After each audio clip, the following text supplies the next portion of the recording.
அனைவருக்கும் இனிய வணக்கம். இன்னைக்கு என்ன பார்க்க போறோம்னா சேட்டலைட் கம்யூனிகேஷன் அப்படிங்கிற சப்ஜெக்ட் பற்றி பார்க்க போகிறோம். இந்த சப்ஜெக்ட் கோடு என்னதுன்னா,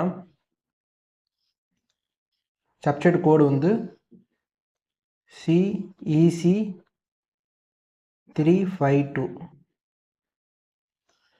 CEC 352. சரி, எதுக்காண்டி இந்த சேட்டலைட் கம்யூனிகேஷனை நான் லேர்ன் பண்ணணும்? ஏன் வயர்லெஸ் கம்யூனிகேஷன் இருக்குது, ஆப்டிக்கல் கம்யூனிகேஷன் இருக்குது, அதெல்லாம் விட்டுட்டு நான் எதுக்கு சேட்டலைட் கம்யூனிகேஷன் போனாங்க, இதை எதுக்கு லேர்ன் பண்ணணும்?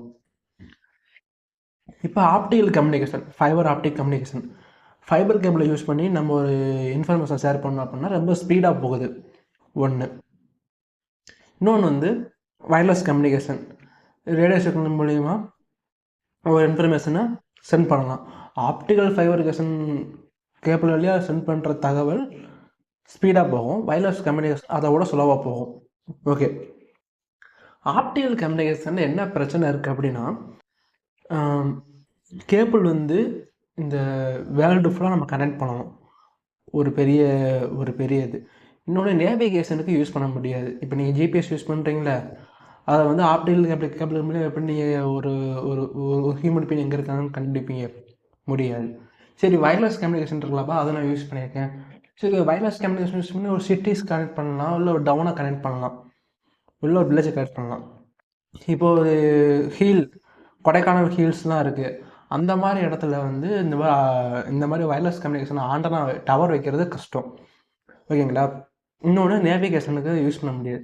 அப்போ நேவிகேஷனுக்கு அப்படின்னு போகிறப்ப அந்த இடத்துல வந்து நேவிகேஷனோ இல்லை வெதரை வந்து மெஷர் பண்ணுற இன்னைக்கு கிளைமேட் வந்து எப்படி இருக்குது அந்த மாதிரி மானிட்டர் பண்ணுறது வந்து பார்க்குறப்ப அதுக்கு தான் சேட்டலைட் லான்ச் பண்ணாங்க.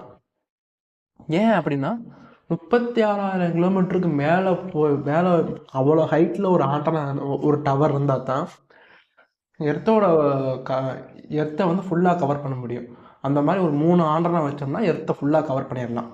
இது 36,000 கிலோமீட்டரு தூரத்தில் அதே சைஸில் 3 ஆண்டனா வச்சோம்னா நமக்கு எர்த்தோட சைஸை ஃபுல்லாக கவர் பண்ணலாம். அப்போ எர்த்தோட கிளைமேட் எல்லாமே நம்ம கண்டுபிடிச்சிடலாம். ஸோ அதுக்காண்டி தான் நம்ம அவ்வளோ ஹைட்டில் ஆண்டனா டவர் வைக்க முடியாது. அதனால தான் ஆண்டனா சேட்டலைட் கம்யூனிகேஷனுக்கு போனாங்க. ஓகேங்களா? ஓகே, ஃபஸ்ட்டு பேட்டர்ன் பாருங்கள். To connect over long distance. Okay, long டிஸ்டன்ஸ்னால் 3 சேட்டலைட் பொறுத்துனா போதும், என்டையர் வேர்ல்டையும் கவர் பண்ணிடும். இன்னொன்று, இந்த to reach remote or far away areas அப்படின்னா என்னதுன்னா கொடைக்கானல் ஹில்ஸ் அந்த மாதிரி இடத்துல டவர் வைக்க முடியாது. ஸோ அந்த மாதிரி இடத்துல வந்து சேட்டலைட் கம்யூனிகேஷன் யூஸ் பண்ணுறப்ப நம்ம ஈஸியாக முடிச்சிடலாம்.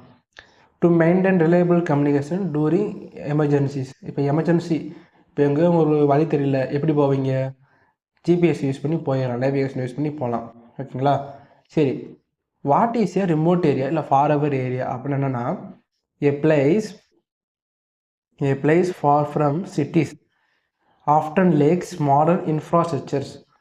எக்ஸாம்பிள், அங்கே ரோடு, எலக்ட்ரிசிட்டி, கம்யூனிகேஷன் நெட்ஒர்க்கு இதெல்லாம் இல்லாட்டினா கூட அந்த இடத்துல சேட்டலைட் கம்யூனிகேஷன் யூஸ் பண்ணி நம்ம ரூட்டை தெரிஞ்சுக்கலாம். ஜிபிஎஸ்ஸு இந்த மாதிரி ரூட், கிளைமேட் தெரிஞ்சுக்கலாம், கிளைமேட் எப்படி இருக்குது அந்த மாதிரி தெரிஞ்சுக்கலாம். ஓகே, ஃபார் அப்படின்னா என்ன பண்ணிங்கன்னா, long distance away from where you are, takes a long time to reach or to not nearby. இதான் வந்து ஃபேரோட மீனிங்ஸ். ஓகே, இப்போ ஓரளவுக்கு சேட்டலைட் கம்யூனிகேஷன் எதுக்காண்டி படிக்கிறோம் நம்மளுக்கு புரிஞ்சிருக்கும். இப்போ சேட்டலைட்னா என்ன அப்படின்னு பார்ப்போம். Satellite is an object. Satellite வந்து ஒரு ஆப்ஜெக்ட்டு. அந்த ஆப்ஜெக்ட் என்ன பண்ணுது? Revolving around the another big object in the ஸ்பேஸில் ஒரு பிக் ஆப்ஜெக்டை சுற்றி என்ன செஞ்சால் என்ன ஆகிட்டு இருக்கு? ரிவால்வ் ஆகிக்கிட்டே இருக்குது. அதுதான் நம்ம சேட்டலைட் அப்படின்னு சொல்கிறோம். ஓகே, ஸ்பேஸில் ஒரு பிக் ஆப்ஜெக்டை சுற்றி இந்த சேட்டலைட் ஆப்ஜெக்ட் என்ன பண்ணிகிட்டு இருக்கு? ரிவால்வ் ஆகிக்கிட்டே இருக்குது. அதைத்தான் நம்ம சேட்டலைட் அப்படின்னு சொல்கிறோம். ஓகே, இதுக்கு எக்ஸாம்பிள் என்ன சொல்லலாம் அப்படின்னா, எர்த் மூவ்ஸ் அரௌண்ட் த சன்னை சுற்றி எர்த் மூவ் ஆகிட்டு இருக்கு. ஓகே, அப்போ எர்த்து வந்து சேட்டலைட்டு அப்படின்னு சொல்கிறாங்க, சன்னு வந்து பிக் ஆப்ஜெக்ட். ஓகேவா? அப்போ இது என்ன சேட்டலைட்னா நேச்சுரல் சேட்டலைட்டு. ஓகே, ஆப்ஜெக்டில் 2 ஆப்ஜெக்ட் இருக்குது. ஒன்று நேச்சுரல் ஆப்ஜெக்ட், இன்னொன்று artificial object. Okay, celestial body அப்படின்னா any natural object found in space. Natural ஆப்ஜெக்ட்னா என்னது? மூணு பிறகு மூணு வேற என்ன சொல்லலாம்? எர்த்துக்கு வந்து மூணு, இது மாதிரி சன்னுக்கு வந்து மூணு, யுரேனியஸ், நெப்டியூன் அந்த மாதிரி இதெல்லாம் சொல்லலாம். சேட்டலைட், இதெல்லாம் சேட்டலைட், நேச்சுரல் சேட்டலைட். ஓகேங்களா? எர்த்துக்கு வந்து மூணு. ஓகே, இந்த நேச்சுரல் ஆர்டிஃபிஷியல் சேட்டலைட்னா இன்டெல்செட் நம்ம யூஸ் பண்ணுற எல்லா நம்ம லான்ச் பண்ணுற எல்லாமே ஆர்டிஃபிஷியலாக மேன்மேட் பண்ணி நம்ம டிசைன் பண்ணி ஸ்பேஸாக லான்ச் பண்ணுற எல்லாமே மேன்மேட் சேட்டலைட்டு. ஓகே, நேச்சுரல் சேட்டலைட்டுக்கும் மேன்மேட் ஆர்டிஃபிஷியல் சேட்டலைட்டுக்கும் என்ன டிஃப்ரென்ஸ் அப்படின்னு பார்த்தீங்கன்னா, இது வந்து நேச்சுரல் சேட்டலைட் வந்து என்னன்னா அதுக்குன்னு ஒரு ஆர்பிட் இருக்கும். சன்னை சுற்றியோ எர்த்தை சுற்றியோ ஒரு ஆர்பிட் இருக்கும். அது வழக்கம் போல் சுற்றி வந்துக்கிட்டே இருக்கும். அது வந்து எதனா மானிட்டர் பண்ணுமா? பண்ணாது. ஜிபிஎஸ் கனெக்ட் பண்ணுமா? கனெக்ட் பண்ணி இந்த மாதிரி இந்த லொக்கேஷன் நம்ம சென்ட் பண்ணுமா? சென்ட் பண்ணாது. அப்போ அது ரிவால்வ் ஆகிட்டு மட்டும் தான் இருக்கும். அதனால் ஒரு யூஸுமே இல்லை. ஓகேங்களா? நேச்சுரல் சேட்டலைட் அப்படின்னா சன் சொல்லலாம். இதனால் எந்த பர்பஸுமே இல்லை. டோன்ட் ஹேவ் டிசைன்ட் பர்பஸ், எந்த பர்பஸுமே இல்லை. இப்போ ஆர்டிஃபிஷியல் சேட்டலைட்டை எதுக்கான யூஸ் பண்ணுறோம் உங்களுக்கே தெரியும். எர்த்தோட ஆர்பிட்டில் வந்து சேட்டலைட்டாக ரிவால்வ் வைக்கிறோம். அது மூலயமா நமக்கு சில பர்பஸ் இருக்குது. என்ன பர்பஸ்னால் கம்யூனிகேஷன் பர்பஸ்ஸு, வெதர் மானிட்டர் பண்ணுறது, அந்த மாதிரி சில பர்பஸ் இருக்குது. ஓகே, இந்த மாதிரி தான் என்னென்ன டெலஸ்கோப் யூஸ் பண்ணுறாங்க, என்னென்ன சேட்டலைட் யூஸ் பண்ணுறாங்க அப்படின்னா கப்புள் ஸ்பேஸ் டெலஸ்கோப் யூஸ் பண்ணுறாங்க, ஜிபிஎஸ் சேட்டலைட் யூஸ் பண்ணுறாங்க, வெதரை மானிட்டர் பண்ணுறதுக்கு வெதர் சேட்டலைட் யூஸ் பண்ணுறாங்க, இன்னும் நிறையா இருக்குது. ஓகேங்களா? சரி, இந்த சேட்டலைட் என்ன பண்ணும் அப்படின்னா take pictures and photos of the planets and also the earth. இதெல்லாம் அது பண்ணும் அந்த சேட்டலைட்டு. ஓகே, இப்போ கான்செப்ட் ஆஃப் சேட்டலைட் ஆர்பிட். இப்போ வந்து நான் சேட்டலைட்டை எர்த்தோட ஆர்பிட்டில் ரொட்டேட்டாக வைக்கிறேன், அதாவது ரிவால்வாக வைக்கிறேன்னு நான் சொல்லிட்டேன். ஓகேங்களா? அப்போ அதோடைய கான்செப்ட் என்ன, எப்படி நான் ஆர்பிட்டில் வந்து ரிவால்வாக வைக்கிறது, என்ன ஆர்பிட்னா என்ன, அதெல்லாம் நமக்கு தெரியணும். ஓகே, சேட்டலைட் ரிவால்வ் அரவுண்டு த எர்த்தை சுற்றுது அப்படின்னு சொல்லிட்டோம். அப்போ என்னன்னா அதை சுற்றி ஒரு பாதை இருக்குது. அந்த பாதைக்கு பேர் என்னதுன்னா ஆர்பிட் அப்படின்னு சொல்கிறோம். இந்த ஆர்பிட் மேபி சர்க்குலராக இருக்கலாம், இல்லை எலிப்டிக்கலாக இருக்கலாம். ஓகேங்களா? ஸோ அதை பொறுத்து ஒரு 3 ஆர்பிட்டாக பிரிக்கிறாங்க. First orbit polar orbit. என்ன ஆர்பிட்டு? Polar orbit.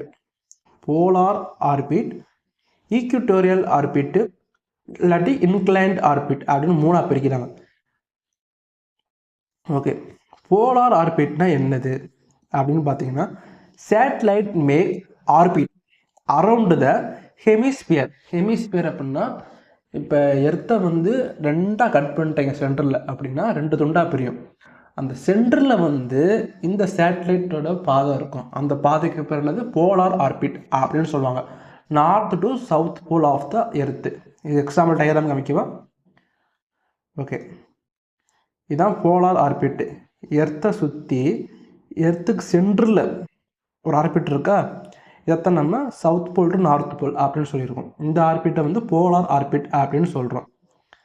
சரி, அடுத்த ஆர்பிட் ஈக்விட்டோரியல் ஆர்பிட் என்னன்னா satellite makes orbit the earth at equator. எர்த்தோட ஈக்விட்டோர் பகுதி இருக்குது பார்த்தீங்களா, அந்த பகுதியில் இந்த ஆர்பிட் அமைஞ்சிருக்கு. ஓகேங்களா? Okay, inclined orbit. Satellite makes orbit between polar and equatorial plane. இந்த 2 போலார் பிளேனுக்கும் ஈக்விட்டோரியல் பிளேனுக்கும் நடுவில் அந்த இன்க்ளைன்ட் ஆர்பிட் வந்து அமைஞ்சிருக்கு. ஓகே, ஏதோ ஒரு டிகிரியில் அமைஞ்சிருக்கு. இப்போ பாருங்கள், இது என்ன ஆர்பிட்டு? போலார் ஆர்பிட், இந்த போலார் பிளேன். இது என்ன ஆர்பிட்னா ஈக்விட்டோரியல் பிளேன். இந்த 2 பிளேனுக்கும் நடுவில் அது அமைஞ்சிருக்கு. இது என்னது?